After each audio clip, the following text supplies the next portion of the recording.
Bueno, vamos a comenzar una nueva clase en el día de hoy orientada a lo que se conoce como estructuras avanzadas de datos. Bueno, como tratamos de hacer otras veces, vamos a apoyarnos en lo que vimos en Informática 1 para poder tratar de reconocer algunos aspectos similares y poder avanzar en función de eso. Vamos a recordar, obviamente ya a esta altura sabemos lo que es un puntero, básicamente es una variable que almacena un valor y ese valor es una dirección de memoria de otra variable. Lo usamos habitualmente como un método de acceso indirecto y básicamente son fundamentales para poder trabajar con memoria dinámica y para el pasaje por referencia. Básicamente en Informática 1 nosotros vimos distintos tipos de formas de agrupar información, arrays, vectores, estructuras. Teníamos dos cuestiones particulares. Por un lado, cuando definíamos al comienzo de nuestro programa cuánta memoria íbamos a necesitar, es decir, una variable del tipo estática, sea un array, un vector, una estructura, un vector de estructuras, particularmente justamente esa memoria iba a permanecer inalterable durante toda la ejecución del programa, es decir, que nosotros la pedíamos al principio, se ejecutaba todo el programa y al finalizar el programa esa memoria se destruía, se liberaba. En el caso de la memoria dinámica o las estructuras de datos dinámicas, crecen y se modifican en función de la situación en la que se está viviendo. Particularmente si estamos cargando notas, bueno, va a venir una nota, voy a cargar una primera nota, voy a cargar una segunda nota, voy a cargar una tercera nota. A medida que voy ingresando nuevas cantidades de datos, justamente la memoria se va expandiendo. ¿Y qué pasa si en algún momento libero? Bueno, si en algún momento libero, justamente liberaré desde el comienzo hasta el final. Particularmente, entonces podemos distinguir que las estructuras avanzadas de datos podemos hacer uso de las mismas en dos condiciones. La primera es mediante asignaciones fijas o estáticas de memoria, es decir, que nosotros sabemos de antemano la cantidad de datos que vamos a manejar, o mediante asignación dinámica de memoria utilizando punteros. Recordando algunas cuestiones sencillas, obviamente, si teníamos un puntero entero P, si queríamos utilizarlo, lo primero que teníamos que hacer que era, bueno, inicializarlo. Lo inicializamos con qué valor. Y con un valor que justamente nos determinaba que no apuntaba a ningún lado en particular, sino que justamente la dirección apuntaba a la dirección 0. Ese valor era el valor de null. Pero también esto lo podíamos hacer, obviamente cuando pedíamos memoria, ¿qué podíamos hacer? Pedíamos memoria, la validamos, una vez validada justamente la asignamos, podíamos redimensionar a través de, primero con malloc, luego con realloc, y liberarla finalmente con free. Cuando la información o la estructura de la información que necesitamos representar no alcanza con variables simples como char, float, int, long, justamente podemos hacer uso de otros tipos de agrupaciones, otro tipo de estructuras de datos que obviamente se lo conocen como struct. Las estructuras, recordemos que son tipos de datos específicos que podemos diseñar en función del problema que tenemos que resolver. Por ejemplo, podría tener un listado de los estudiantes y la edad de cada uno de ellos. Entonces tendría un campo, que en este caso sea el campo de edad, y un campo nombre con un máximo de 20, aunque bien este campo podría llegar a ser dinámico. ¿Cómo seguimos trabajando? Bueno, teníamos mediante este typedef una nueva variable, un nuevo tipo de dato que ahora lo denominamos datos en mayúscula, y definimos un puntero del tipo datos. ¿Cómo lo manejamos o cómo lo utilizamos? Bueno, de la misma manera que hacíamos con el vector de enteros, es decir, tenemos que pedir memoria, tenemos que validar esa memoria, asignarla, reutilizarla o ampliarla en función de lo que se necesite y liberarla. Recordando que la liberación de memoria era posible porque justamente tenía una dirección de comienzo, un tamaño concreto asociado justamente con la memoria que se iba pidiendo. ¿Se recuerdan un poco cómo lo implementábamos en Info 1? Bueno, teniendo esta misma estructura de datos, nosotros podíamos en principio después hacer más funciones, pero en principio 3 funciones que estaban vinculadas con cargar, con liberar y con procesar o listar la información. Para lo cual justamente necesitamos prototipos particulares. La cuestión asociada, ¿cuál era? Que cuando nosotros estamos manejando punteros y ese puntero tiene que solicitar memoria a través de la carga de a través del uso de la invocación de una función, justamente hacíamos uso del puntero. ¿Por qué hacíamos uso del puntero y no solamente de un puntero? Porque justamente lo que nosotros necesitamos era pedir memoria, cambiar la dirección de memoria dentro del contexto de una función, para que luego al salir de la función esa memoria permaneciera en el contexto de por ejemplo, de la función main donde se había definido el tipo de datos, dato o de, como lo quieran llamar. Entonces en cargar datos recibimos la dirección, en todo caso sí, la dirección del puntero de, la edad y el nombre, por ejemplo. Este prototipo de cargar datos obviamente se va a ver modificado en función de qué. Y en función de los diferentes tipos de datos que yo puedo tener. Por ejemplo, si no fuese solo edad y nombre, si no fuese edad, nombre y apellido, bueno, sería el comienzo donde yo quiero cargar los datos, el entero que representa la edad, un char asterisco que representa el nombre y un char asterisco que representa el apellido. Y así se puede ir complejizando en función de lo que uno necesite. Sin embargo, para liberar los datos, obviamente lo único que necesitamos es la dirección de comienzo. Y esa dirección de comienzo se va a ver modificada, por lo tanto también tenemos el asterisco asterisco. ¿Qué sucedía con listar datos? Bueno, listar datos en principio no pretende modificar la información, no pretende modificar la cantidad de memoria solicitada, por lo tanto a nosotros nos permite trabajarlo con una copia de la información, por eso usamos simplemente un asterisco. En las estructuras avanzadas de datos existe otro tipo de grupos que se lo denomina autorreferenciadas. Y surgen estas estructuras particularmente porque nosotros muchas veces no podemos asegurar que vamos a tener la memoria en forma consecutiva, un elemento, dos elementos, tres elementos, cuatro elementos, n elementos los que vayamos a necesitar todo el tiempo. Entonces una estructura autorreferenciada nos permite agrupar diferentes elementos que vamos a denominar nodos, uno a continuación del otro, vinculados de alguna manera. Esa manera, obviamente, como se vinculan las direcciones de memoria en C, y en C++ también sucede, se hace a través de lo que es un puntero. Justamente ese enlace o esa referencia nos permite conectar un nodo con otro nodo. Fíjense que tenemos en este caso un solo enlace. Entonces, habitualmente esto se lo conoce como un enlace débil o simplemente enlazado. Vamos a ver cómo podríamos organizar esta información. Lo vamos a ver en C, pero igualmente esto después cuando estemos trabajando en C++ va a ser muy similar. La definición de la estructura de datos que teníamos antes, donde definíamos la edad, el nombre y lo agrupábamos en el tipo de dato nuevo que lo denominamos datos. Y ahora un nuevo tipo de dato que vamos a denominar nodo. Ese nodo está compuesto por un lado con la información y por el otro lado con un puntero. ¿Qué características tiene este puntero? Que es un puntero del mismo tipo de dato que estoy definiendo. Fíjense que estoy definiendo el tipo de dato struct nodo y justamente el puntero es del tipo struct nodo asterisco. El nombre es alusivo, puntero sig viene de siguiente, puntero next de próximo, justamente porque estamos vinculando un nodo con el siguiente y este nodo con el siguiente y así sucesivamente. Entonces veamos cómo serían estos enlaces. Nosotros vamos a tener lo que se denomina muchas veces un encabezado o un comienzo.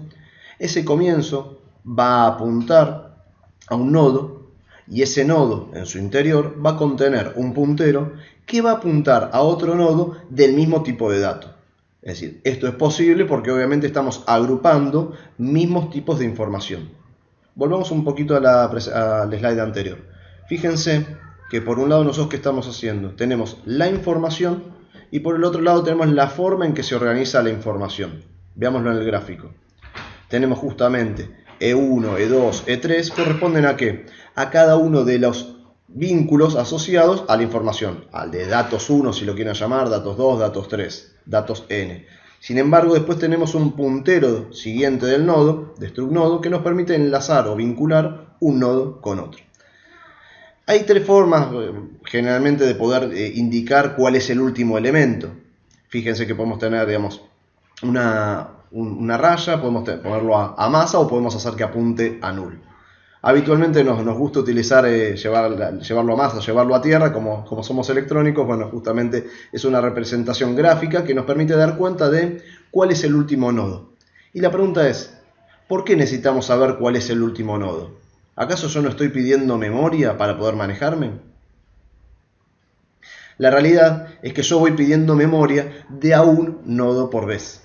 Entonces yo no sé cuál es el total de nodos, ya que no son posiciones consecutivas. De vuelta, no son posiciones de memoria consecutivas, sino que particularmente tenemos un nodo, otro nodo y enlazados a partir de una dirección de memoria vinculada al puntero a siguiente.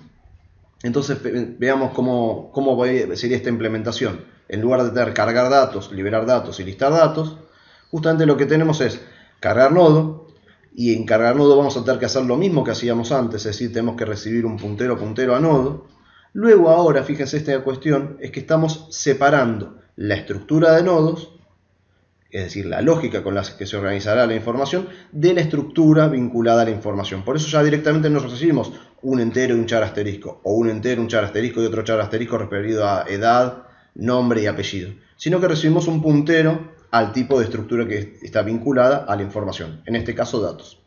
Para liberarlo, ¿qué vamos a recibir? Bueno, vamos a recibir la dirección de comienzo, pero ojo con esto, ¿vamos a poder hacer un free o un delete directamente de la dirección base, de la dirección de comienzo? La respuesta es claramente no, porque como dijimos recién, las direcciones de memoria justamente no son posiciones consecutivas, por lo tanto las funciones que veníamos utilizando hasta ahora no van a ser viables.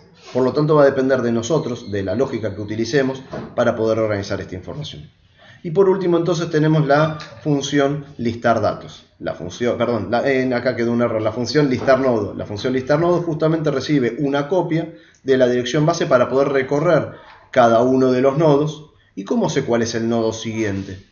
Porque acá, ojo con esto, no puedo trabajar justamente con aritmética de punteros o no puedo trabajar con un offset. ¿Por qué? De vuelta, insistimos con esto, no son direcciones de memoria consecutivas.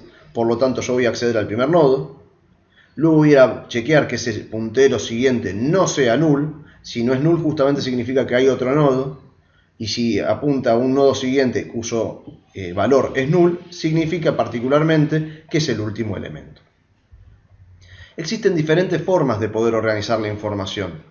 Comúnmente algunas las han visto, muchas veces cuando hemos trabajado en informática 1, particularmente con arrays, hemos utilizado la estructura cola, pero existen otras, como la pila, la lista simplemente enlazada, la lista circular, donde el final se conecta con el principio, la lista circular doblemente enlazada, donde en lugar de tener un único enlace, un puntero siguiente, tenemos un puntero a siguiente y un puntero anterior, lo cual nos permite ir hacia un lado e ir hacia el otro. A eso también lo llamamos habitualmente lista doblemente enlazada. Entonces, repasando, para nosotros inicialmente nos interesa conocer en esta clase las estructuras de pila y de cola. Las estructuras siguientes las vamos a ir trabajando a lo largo de los próximos temas, cuando mediante la clase de herencia trabajemos algunas cuestiones aplicando lo que vimos durante la clase del día de hoy. ¿Qué es una pila? Bueno, una pila es una estructura de datos que nos permite almacenar y recuperar los elementos atendiendo a un orden específico. Ese orden específico, ¿cómo es? Bueno, piensen en la pila de ropa cuando vamos a poner las cosas a lavar, por ejemplo. Se van sacando la ropa, lo van colocando, no sé, sobre la cama, en el piso, en el tacho. Justamente el último elemento, la última ropa que ustedes sacan, por ejemplo la remera, es la que quedó más arriba. Al quedar más arriba justamente va a ser la primera en salir. Piénsenlo como la pila de cualquier otro tipo de recurso. Justamente nosotros vamos a hacer estas inserciones desde una misma cabecera, colocándolo siempre hacia arriba. Veamos el gráfico. Justamente entonces nosotros ¿qué tenemos? Una cabecera, un comienzo, y vamos a ir colocando un elemento, colocando el siguiente elemento, colocando el siguiente elemento, siempre uno arriba de otro. ¿Cómo sabemos cuál es el último? O en todo caso, ¿cómo sabemos cuál es el primero que entró? Porque ese primer elemento que entró justamente va a estar referenciado a tierra, a masa o a null, como lo quieran ver. Entonces, lo importante de esto en las condiciones que vamos a ir evaluando en los próximos videos tiene que ver con partir de una cabecera. Esa cabecera, si es null, significa que está vacía. Por lo tanto, tenemos que pedir memoria para un primer elemento y agregarlo. La siguiente vez preguntaremos, ¿hay una cabecera? Si esa cabecera está vacía. Si la respuesta es no, justamente tendremos que insertarlo y reacomodar nuestros elementos en función de la estructura lógica pila. Una cola es similar. La cola básicamente ya hemos visto no solamente la cola del supermercado, sino que tenemos una cola de mensajes, una cola de tareas, una cola de prioridades. O sea, justamente tenemos hoy en Info2 distintos sistemas de colas, por ejemplo, como vimos con IPC, donde justamente vamos agrupando, vamos insertando al final de la cola y tenemos una cabecera que siempre va a atender a la primera que ingresó. Y luego cuando sale atenderá a la siguiente y cuando sale atenderá a la que quiere. Entonces por eso justamente tenemos un frente y un final o una cabecera en la cual justamente vamos a ir retirando los diferentes elementos y cuando vayamos agregando, estos elementos siempre se van a ir agregando al final. Particularmente nosotros en C++ tenemos lo que se conocen como plantillas o clases contenedoras que nos permiten justamente definir nuevos tipos de datos a partir de clases existentes. Este objeto, esta clase contenedora vector, particularmente tiene ciertas propiedades en las cuales nos permite definir, por ejemplo, una lista, una cola, una pila, una cola doblemente enlazada, una lista doblemente enlazada, una pila doblemente enlazada. ¿Partiendo de qué? Bueno, partiendo particularmente de este concepto de clase contenedora, en lo cual yo puedo ajustar esa organización a partir del problema que tengo que resolver. Entonces, por ejemplo, en lugar de tener un vector de enteros simplemente haciendo un int asterisco p, yo ahora puedo declarar un vector subint que se llama enteros y tiene 50 elementos. Fíjense en este caso que nosotros tenemos acá, el tipo de datos ahora no es solamente vector, sino que el tipo de datos se llama vector subentero. ¿Por qué? Porque todos los elementos que vamos a agrupar son del tipo entero. ¿Y a quién estamos llamando acá? Bueno, justamente estamos denominando al objeto y le estamos pasando al constructor cuáles son los elementos que yo necesito que reserve memoria.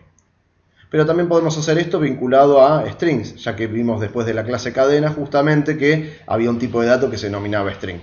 El nuevo tipo de dato ahora se va a denominar vector substring.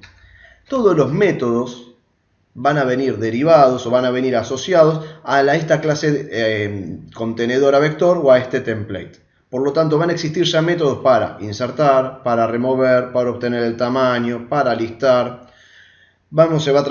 Esta clase contenedora va a trabajar justamente con la sobrecarga para hacer de cuenta o hacernos más fácil nuestro trabajo y que justamente esto pueda ser entendido como si fuese un array, pero un array que tiene métodos. Entonces nosotros tenemos que conocer de cada uno de estos recursos el detrás de escena, es decir, conocer particularmente cuáles son los elementos que existen y vincularlos con los conceptos que hemos visto en cada una de las clases de C++ y de programación orientada a objetos. En el próximo video vamos a estar viendo justamente cómo empezar a trabajar con una cola, partiendo, en vez de trabajar con una estructura, partiendo justamente de la definición de una clase. Por lo tanto vamos a tener nuestro punto H, tendremos nuestro CPP, implementaremos cada uno de los métodos que nos piden para poder pedir memoria, validar la memoria, utilizar la memoria, ingresar nuevos datos y liberar los recursos asociados. Acordémonos que frente a todas estas cuestiones, cuando trabajemos con clases, vamos a trabajar particularmente con el constructor, por lo tanto vamos a poder pasarle un dato, vamos a poder utilizar métodos públicos, vamos a poder liberar esa información mediante el destructor de nuestra clase. Entonces retomemos cada uno de los conceptos que venimos trabajando para poder seguir adelante. Veamos un último ejemplo entonces, donde en este caso tengo un tipo de dato que se llama vector subdouble y el nombre de la variable o el nombre del objeto se llama A. Particularmente acá yo estoy justamente, como está vacío inicialmente en la variable A o el objeto A, voy a colocar un valor que es 0,3, otro valor que es 56,2. Puedo también redimensionarlo, aunque haya insertado 2, a que tenga 10 posibilidades de recorrido. Puedo obtener la información de cuántos elementos existen. Nuestro objetivo es que ustedes puedan conocer las estructuras avanzadas de datos, podamos trabajar todo el desarrollo que se hace en relación al control de punteros, al control de memoria dinámica, a la implementación en clase y al encapsulamiento para definir el comportamiento hacia afuera, el comportamiento hacia adentro y el comportamiento hacia afuera de nuestro objeto, para luego finalmente, en el caso que lo necesiten, utilizar recursos específicos. Porque muchas veces estos contenedores, estas plantillas no se adecúan a lo que nosotros necesitamos y tenemos que llevarlo a cabo a bajo nivel.